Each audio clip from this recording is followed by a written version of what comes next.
Bom, hoje eu convidei uma pessoa muito especial para mim, é uma amiga e psicóloga muito querida, Cissa Geller, para a gente falar um pouquinho, né, sobre um assunto que está dentro do nosso cotidiano, que muitas vezes as pessoas desabafam comigo também, só que eu tento auxiliar, ajudar da melhor forma possível, porém, né, de forma muito restrita, porque dentro da minha área eu não consigo desenvolver tão bem quanto a Cissa, quando o assunto é término de relacionamento.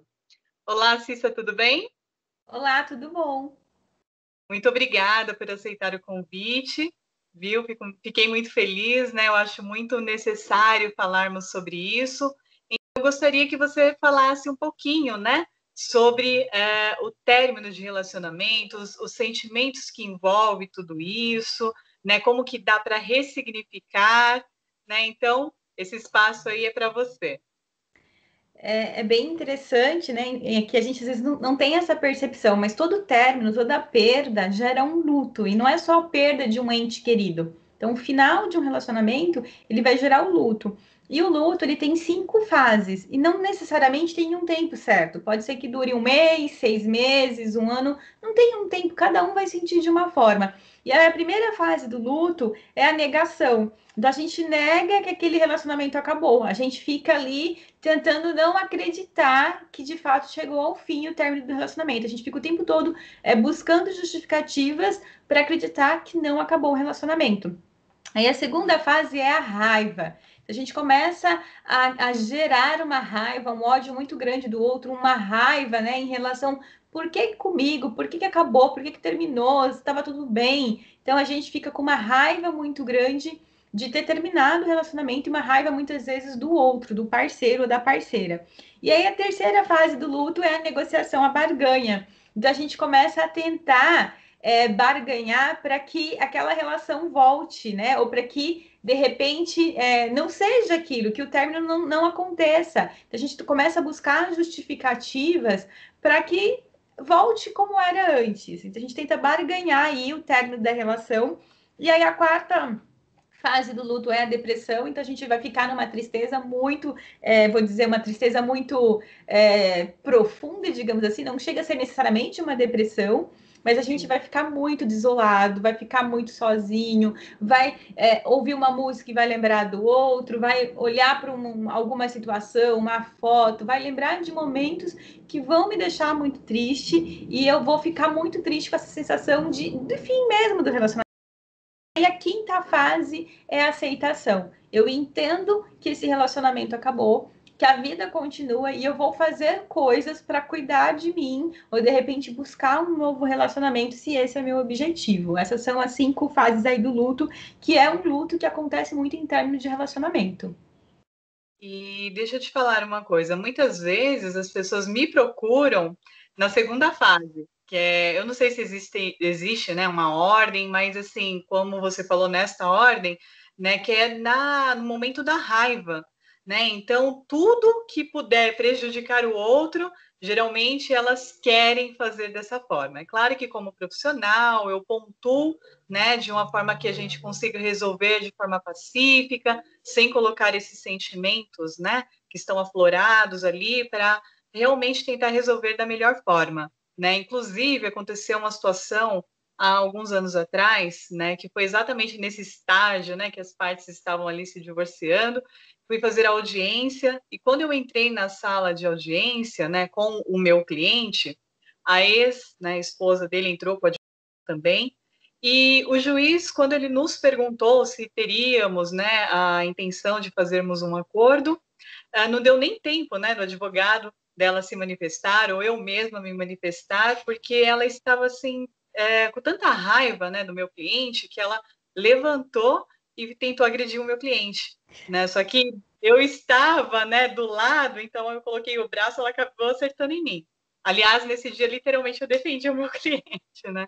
Mas, assim, é claro que é uma situação muito constrangedora, né?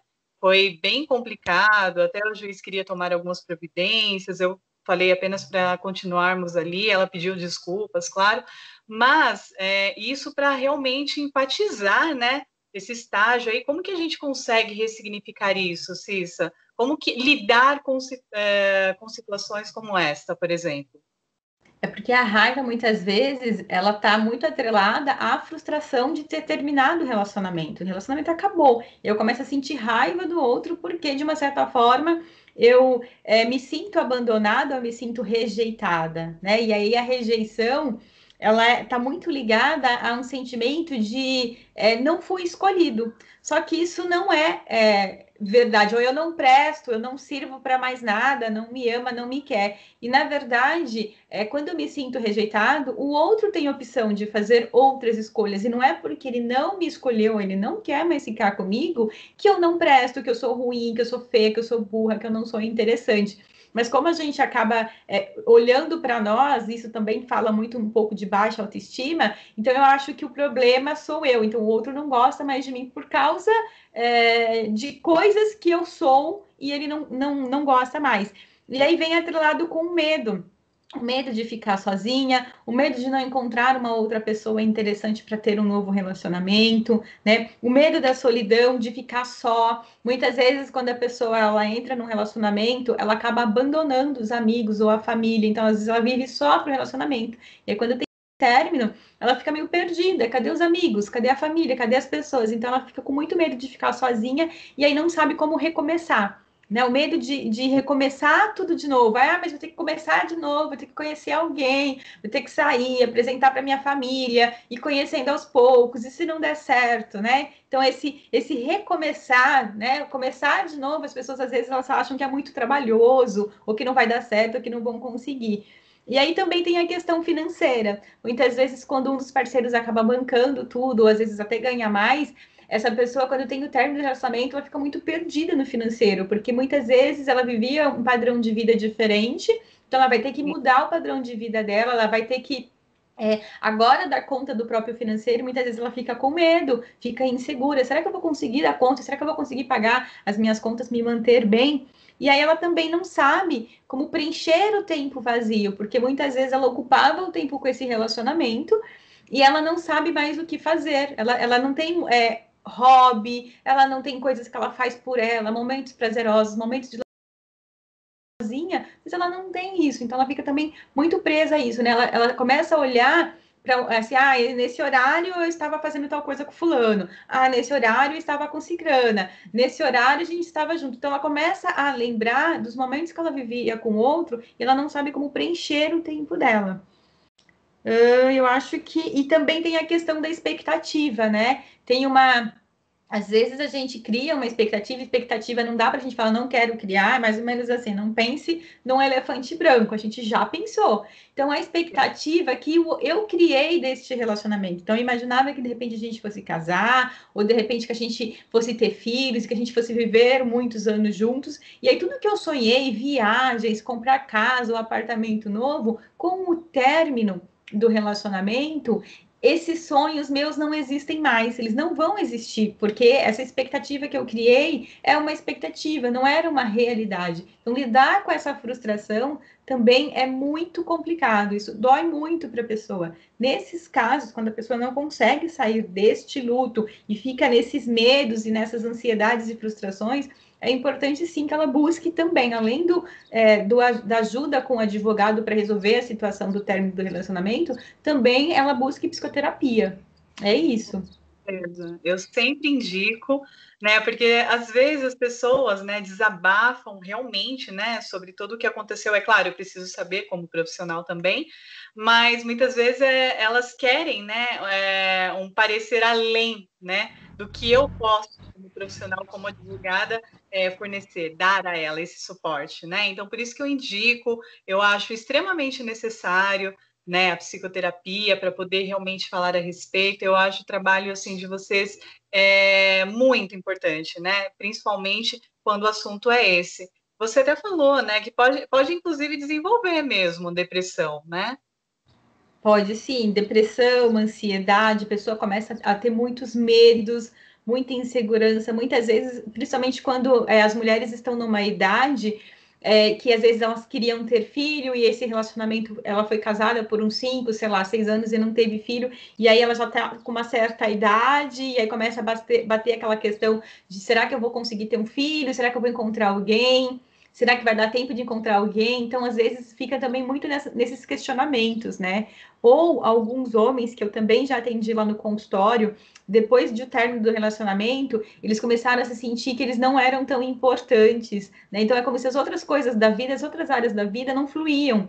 Porque para a vida fluir, ele tinha que ter a família dele, tinha que ter a casa, o lar para ele voltar todos os dias. Então, como ele estava mexendo nessa questão do luto, do término, ele não conseguia se sentir importante. É como se as outras coisas não fluíssem, não funcionassem, porque o casamento acabou, não deu certo. Mas eu acho que o erro está em depositar, né, tudo ali no outro, né? E você realmente acaba até perdendo a sua identidade. Muitas vezes eu percebo isso, né? Atendendo as pessoas. Fala-se muito do outro e ela mesma se perde, né? Dentro deste relacionamento. E como que faz Exatamente. para chegar na última etapa, que é aquela que a pessoa consegue enxergar as coisas como realmente são, para poder viver aí de uma forma mais feliz? Vamos falar de aceitação, né? Eu gosto muito de contar uma história que é mais ou menos assim. Eu tinha duas opções. De repente, bolo de chocolate e bolo de creme. E aí eu escolhi comer o bolo de chocolate. Só que eu fico o tempo todo pensando no bolo de creme. E toda vez que eu penso que eu não comi o bolo de creme, eu fico triste. Só que quando eu deixo a tristeza tomar conta de mim, e eu vou ficar muito mais triste. Quando eu entendo que a minha escolha foi bolo de chocolate, e que tudo bem, eu não vou comer o bolo de creme, eu posso até ficar triste porque eu sou humana, eu vou sentir a tristeza, mas eu não vou deixar a tristeza me abalar, me abater e eu vou ficar feliz com a escolha que eu fiz de bolo de chocolate. É mais ou menos isso. A gente pode pensar também num trabalho. Escolhi ir para uma cidade diferente e aí eu fico sempre com saudade, triste porque eu não tenho mais os meus amigos. E aí eu lembro que essa escolha profissional é muito boa para mim, é muito importante. Então eu vou ficar triste porque não estou vendo os meus amigos, mas eu não vou deixar essa tristeza me abater. E aí isso é aceitação. Eu entendo que eu fiz uma escolha e que eu estou seguindo por um caminho que lá na frente isso vai ser muito bom para mim. É mais ou menos isso a aceitação. Não é tão simples, não é tão fácil, mas é possível. Sim, né? E eu acho muito importante as pessoas se conscientizarem nesse sentido, né? Depois do término, é que a pessoa olhe para si, né, e consiga fazer tudo que ela gosta de fazer, exatamente para ressignificar, né, esse algo ruim transformar em algo bom. Eu sempre falo isso, inclusive até quando sobre questões de transformar aí o litígio, né, num consenso. Então acho fundamental, né, a pessoa conseguir chegar nessa etapa. E não tem um prazo, né, em relação a essas fases do luto. Isso vai depender realmente da pessoa, do tratamento que ela esteja fazendo, né? É possível, inclusive, a pessoa sozinha, sem a ajuda, né, de uma psicóloga, por exemplo, para poder passar por essas fases? Ela pode tentar, né? Qual que seria o conselho? Ela começar a pensar na vida dela. Pensar em objetivos, em propósitos, em hobbies, em fazer uma atividade física, em fazer cursos novos, ocupar o tempo dela com coisas que são prazerosas para ela. Mas se o emocional não estiver conseguindo, mesmo ela ocupando o tempo dela, fazendo várias atividades para se desenvolver como pessoa e para ter autos cuidados, se ela não estiver conseguindo sozinha, aí é importante que ela busque sim a ajuda de um profissional, fazer terapia para poder lidar melhor com esse luto, com esse término. Ah, interessante, realmente, né? Eu acho fundamental. Eu tenho, né, além de você, outras amigas também, né, que são psicólogas, a gente sempre troca aí algumas informações e é muito importante, né, a gente cuidar de si, da nossa saúde mental e inclusive para tudo, né? Exatamente, ajuda sim a ter uma melhor qualidade de vida, a ter bem-estar e inclusive a se conhecer, porque a partir do momento que a gente se conhece melhor, é mais fácil para lidar com as dificuldades da vida, para enfrentar os problemas que todo mundo tem, não é só você ou só eu que tem problemas, todas as pessoas têm e aí vai ajudar muito, né, nesse enfrentamento. As coisas vão ficar mais leves, não é que elas vão ficar mais fáceis. A gente vai se tornando mais mais forte, e aí as coisas vão ficando mais leves a partir desse descobrimento, desse autoconhecimento. Muito legal. E como que faz, Cissa, para adquirir essa autoestima? Porque é muito comum, né, no término de relacionamento, a pessoa, por causa da rejeição, ficar lá embaixo, né? Eu percebo isso, né, em muitas situações. Né? E como que dá para você se enxergar de uma outra forma? É importante reconhecer as suas qualidades, as suas vitórias, toda a sua trajetória, o que você fez até aqui, né? Todas as suas conquistas, o seu esforço, reconhecer que você também tem defeitos e o que você pode mudar desses defeitos. É muito difícil, às vezes sozinho, mas quando você começa a entrar em contato com as suas conquistas, com as suas vitórias, com as coisas que você foi conquistando ao longo da vida, você vai se apropriando disso e você vai se percebendo. Muitas vezes as pessoas acham que a autoestima tem a ver só com beleza, né, com o corpo físico. Não é. É o quanto você acredita em você, o quanto você acredita no seu potencial, o quanto você se respeita, o quanto você se faz ser respeitado pelo outro, o quanto você gosta de você. Independente de você não ter o corpo perfeito, independente de você não ter os cursos, os melhores cursos, mas o quanto que você gosta de você, como você é, né? O quanto você aceita aquelas coisas que você não pode mudar na vida neste momento, e isso não te deixa extremamente triste ou infeliz. Então você vai começar a entrar em contato com a pessoa que você é e você vai se. Mais ou menos isso. Exatamente, é importante gostar da própria companhia, né? Eu mesma gosto de fazer muitas coisas sozinha, gosto de curtir ali o meu momento, então eu acho que é bem por aí, né? Bom, e o que mais, assim, nesse sentido, por exemplo, voltando ali, né, sobre o término de relacionamento, às vezes, atendendo, né, algumas pessoas, eu percebo que, falando ainda um pouquinho da rejeição, que elas acabam aceitando, né, o que o outro falou sobre, de repente, denegrir a própria imagem, porque aí todos os sentimentos estão misturados, né? E isso é uma questão muito importante, porque as pessoas não conseguem enxergar o valor que tem e acabam acolhendo aquilo para elas, né? Então elas não conseguem desenvolver absolutamente nada na vida pessoal e profissional também. Então, eu acho que, claro, né, você acabou de falar sobre autoestima, que a pessoa tem que se enxergar da forma como ela realmente é, mas existe algum exercício para ela não acatar o que o outro falou a respeito, para ela não absorver isso de uma forma negativa? Então, ela precisa de fato ter. Porque quando o outro fala algo de mim que eu sei que eu não sou, aquilo não vai fazer sentido, eu não vou ficar com aquilo na cabeça. É mais ou menos assim, quando eu recebo um elogio, eu finjo que não foi nada demais. Né? Porque eu não tenho uma boa autoestima. Agora, quando alguém fala, nossa, que legal que você fez isso, e aí eu falo, realmente, né? Que bom, né? Por exemplo, ontem eu recebi alguns elogios de pacientes no consultório e eu sei que é verdadeiro porque eu estou vendo eles evoluir. Né? Nossa, eu tô adorando vir aqui fazer terapia com você, você é muito boa, nossa, tem sido muito diferente, né? Então, assim, valida isso. Quando a pessoa faz um elogio desse, valida porque eu me considero uma ótima profissional. Eu sei que ele está evoluindo, não é só porque ele está me dizendo, eu percebo a mudança de raciocínio, a mudança de falar, de comportamento. Então, assim, quando a gente tem baixa autoestima, e principalmente ao longo do relacionamento ou no término, alguém fala muitas coisas sobre a gente que não é verdade, mas a gente tem baixa autoestima, a gente vai acreditar. E a gente tem uma sensação de culpa. A culpa é no sentido de eu nunca sou bom o suficiente, eu nunca sou aceito, né? Tem essa sensação de rejeição. E eu vou dar ouvido para o que o outro fala, justamente porque eu não sei quem eu sou. Porque eu não sei lidar com a minha autoestima, porque ela não está boa. Então é muito mais fácil. É como se fosse assim, é como se fosse um papelzinho com cola que passe na minha pele e eu aceito aquela crítica, aquela palavra feia,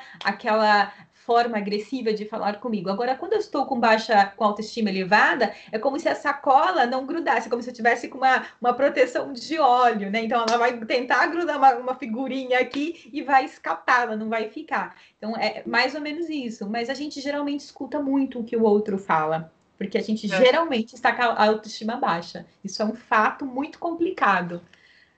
Com certeza né? Eu acho que realmente a gente tem que se olhar no espelho, né? Não deixar, né, toda essa situação aí nos consumir, né? É importante a gente enxergar da forma que nós somos. Aqui, quando se fala em término, né?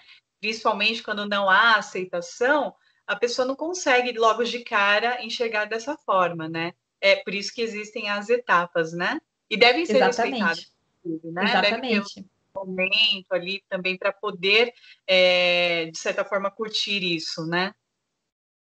É isso mesmo. Tem um tempo, eu geralmente falo que tudo é um processo. A gente Uhum. não termina num dia e no outro já tá tudo bem, tá tudo feliz. É a mesma coisa quando você planta uma sementinha, né? Ou um bebê. Eu gosto muito de falar do estado de gestação. O bebê leva 9 meses para ser gerado.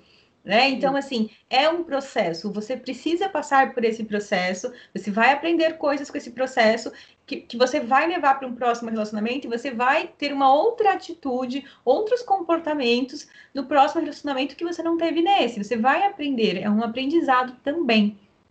Até porque não existe relacionamento perfeito, né?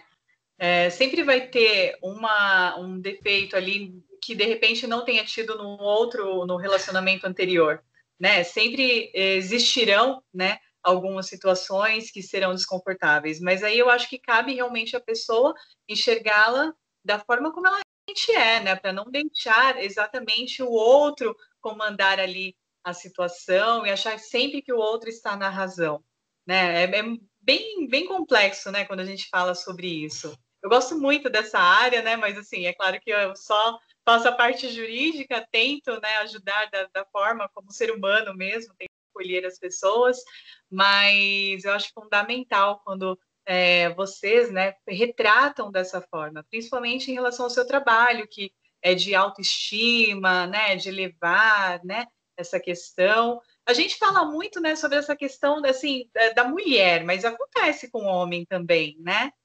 Bastante. Muito, bastante, bastante. Às vezes tem homens que choram muito, né? Que chegam lá no consultório, às vezes aqueles homens grandões que dá vontade de pôr no colo e ninar, né? E fala, gente, que sofrimento, que dor. É óbvio que eu não faço isso, mas choram muito, sim, sofrem muito com o término do relacionamento.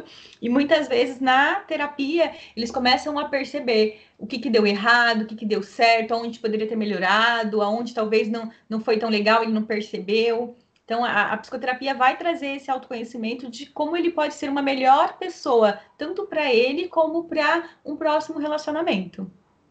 Ah, bacana mesmo. Agora, deixa eu te fazer uma pergunta, né?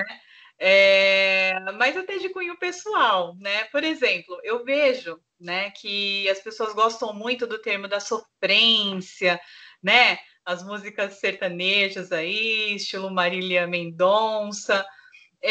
Eu não sei, tem algumas letras que eu acho que não são assim, porque eu acho que quando as pessoas ficam muito filtradas naquilo, né, de repente elas acabam aceitando, né? E aí, o que você acha, né, por exemplo, dessas músicas? Realmente influencia de alguma forma, né, essa questão da sofrência, a pessoa ficar ali achando que aquela letra é verdade ou não? Eu utilizo muito a música no consultório, não as músicas de sofrência. Na verdade, quando os pacientes estão numa fase mais triste, mais deprimida, eu sempre peço para ouvir músicas mais animadas, músicas que você gosta de repente de mexer o corpo, porque isso vai dar uma melhorada no nosso ânimo. É a mesma coisa quando eu estou muito ansioso. Então, eu vou pedir para o paciente ouvir músicas mais tranquilas, sons de natureza, músicas instrumentais. Então, quando eu estou triste, né, estou nessa fase de negação, de raiva, de tristeza porque o relacionamento acabou, e eu escuto muita sofrência, a tendência é que eu vá ficar mais triste, né? Então, essas músicas que talvez vão me remeter para um lugar triste, para um momento triste. E aí, uma memória triste, ela vai me lembrar de coisas mais tristes, e cada vez mais eu vou ficando nesse ciclo, né, vicioso da tristeza. Então, não é interessante você ficar o tempo todo escutando esse tipo de música ou uma música que te lembra daquela pessoa, né? De um momento que te lembra daquela pessoa, porque você vai ficar triste de fato e a tendência é ficar cada vez mais triste. É isso. Entendi. Bom, para quem não sabe, né, eu e a Cissa nos conhecemos numa academia de dança, né? Exatamente porque a gente gosta muito, né, de dançar, a gente acha bacana, né, sobre essa questão, inclusive de autoestima, né? Dançar é muito bom. Eu acho que Exatamente, ajuda bastante. é verdade, né? Então é uma amizade aí de longos anos. Bom, Cissa, praticamente é isso, né, que eu gostaria de conversar com você, né? Eu adorei aí o nosso bate-papo. Eu espero que a gente possa ter outras oportunidades também sobre outros assuntos, né? Porque eu acho que, de alguma forma, acaba ajudando também as pessoas quando ouvem, né, realmente de um profissional tão qualificado como você também. Muito obrigada pelo convite e fico aí à disposição para esclarecer mais algumas dúvidas ou algumas questões que podem surgir aí a partir do que a gente conversou aqui. Muito obrigada, gratidão pelo convite. Ai, gratidão você também, amiga. Até mais, viu? Até mais, Obrigada. tchau. Tchau.